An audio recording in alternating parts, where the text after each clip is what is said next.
baby boy doing? Turn off. Come on. Yes, Mom?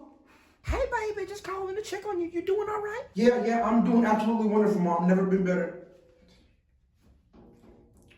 All right, well, baby, don't forget we're going to your cousin's baseball game in the morning. And we got to wake up early, so be home in 30 minutes, okay? Baby, is everything all right? I hear some disturbing noise coming from your side of the call. Yeah, Mom, everything's good. That's just a TV show me and Eric are watching. Oh, well, okay. Finish up and I'll see you in 30 minutes, okay? Bye, baby. What'd she say? That I gotta be home in 30 minutes. Damn, we're 4 hours away. You think I don't know that shit already? Damn, so what are you gonna do? Nothing I can do. I'm gonna get in trouble regardless.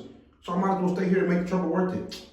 Pass this out, man. I gotta knock some of this stress off. Pass that shit. Pass it. Yeah.